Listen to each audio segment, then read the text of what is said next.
Story time. Okay, so probably should preface this by saying that I am queer, non-binary. I like queer to describe my sexuality because it's kind of like non-specific. Like I don't know, if I like it, I like it. Don't ask me hard questions. I grew up in the church. My family kind of jumped between denominations. When I was a wee little thing, from the ages pretty much of 4 to 14, there was this summer camp that was down the road from my grandparents' house. And it was run by people through the church that my family attended. Put that back.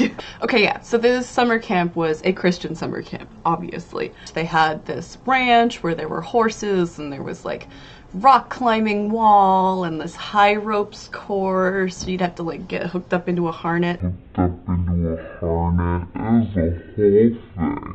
the whole thing was run by this national or Christian camp conglomeration. When I first started going, it was just like run by this little family, and as far as I'm aware, they didn't have any sort of like big backer. Moving on. So for 1 week every summer from the ages of like, did I say 4? It might have been 6. It might have been 6 to 14, 15. Don't ask me specific questions about my own timeline, okay? I don't know. But for many years through my youth, I would spend a week every summer at this camp. Riding horses and going swimming and doing dangerous activities while learning about Jesus and making crafts and shit. And oh my god, like there's so many stories from this camp. Like, worship time, a bunch of screaming children dancing around a campfire praising God. That was dystopian. That was just dystopian. All of this culminated as I aged out of being a camper into this sort of like pipeline that they had where anybody who was like a repeat camper for a long time would be invited back to take their leader in training course. And I think anybody could take the leader in training course, but they really liked the sort of like nepotism of having people be a camper and then train to be a counselor to like wrangle campers. So, you know, I'm 14, 15 years old and I am too old to be a camper anymore. So naturally, I am a great candidate for the leader in training program. There was this whole application process that I had to do online where I had to like essay style answer some questions, and like should have been my first red flag. One of the questions was literally just like, what do you think about homosexuality? Just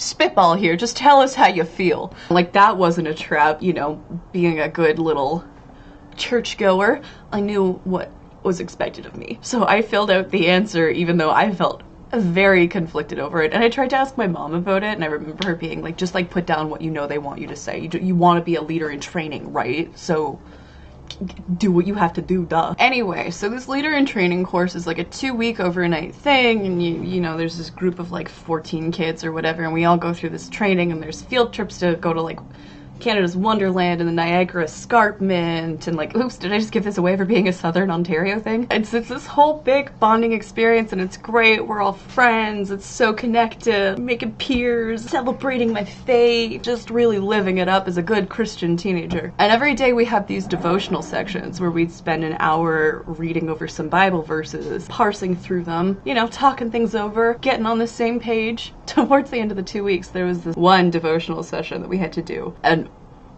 oh boy, so it was the homosexuality sermon that we got that day. And like I said, this was like an hour of sermon and then an hour of discussion time. So we sat for an hour listening to the camp director's thoughts on homosexuality, and like noting that at this point they had been bought out by this larger conglomerate. So my family friends were like figureheads in terms of running the camp now. Most decisions were made by this conglomerate, and I'm not forgiving those people or excusing their actions. Obviously I haven't spoke to them since this happened like fucking 10 years ago. But yeah, we sat there for an hour and we listened to a hate speech. I can't remember most of it, obviously, but the part that really stuck out, the part that I've never been able to forget, is when this woman who I was unfamiliar with basically looked out at the group of us and said, you know, you don't have to abandon your gay friends, but when they're lying in their hospital bed, dying of AIDS, you can be the one to hold their hand and forgive them and bring them back to God.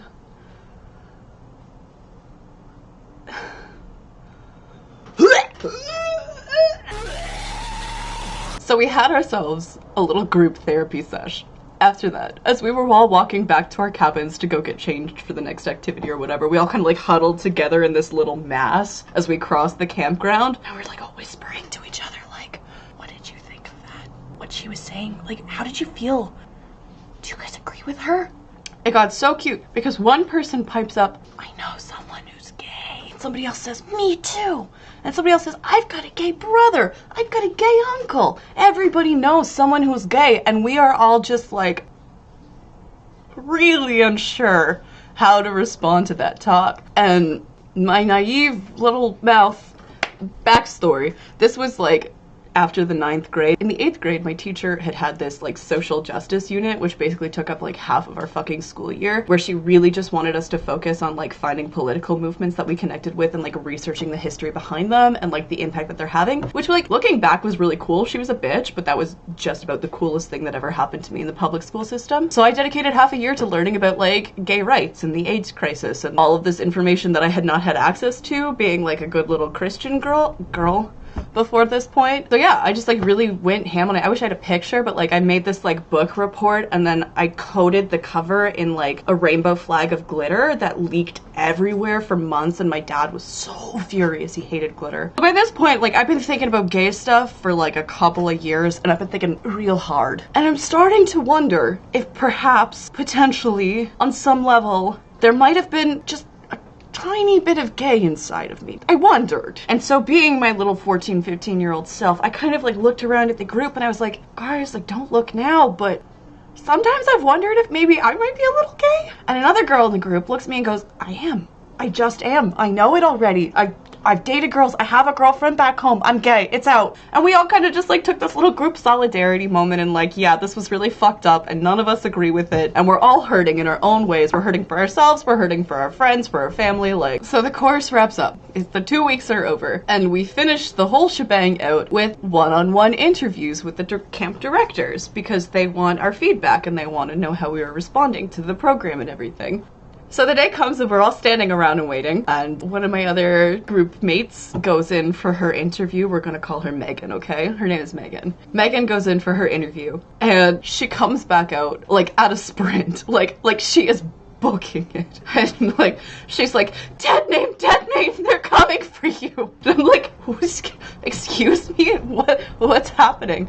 And she's like, they were asking me questions in the interview and they asked me how I felt about the gay stuff and I tried to tell them, and I was like, what did you try to tell them? To explain, Megan. And she's like, I tried to say that as a group we said we were uncomfortable and that somebody said that maybe they thought they were gay, and as soon as I said that they were like, it's dead name, isn't it? I know it's dead name and they're coming for you. And so like, you know, ensue mass panic, right? Like they actually still waited a few hours before it was my turn. So like after all that rush, I was just like sitting around shitting my pants for like the rest of the day. And I finally had the interview and they're not cutting any shit. Like they skip all the other interview questions for me and they're like, did you talk to Megan? Yes, I talked to Megan. So they were like, so you know what's coming then. Oh my god, what a conversation that was. Like my parents' friend who originally ran the camp could not make eye contact with me. He sat sullenly in the corner, just a deflated husk of a man, as this strange woman berated me for my sinner tendencies and told me that I wasn't going to be allowed to come back to the camp until I'd spent at least a year being counseled with a Christian woman from my church to make sure that all traces of the sin were parched from my soul. As a part of the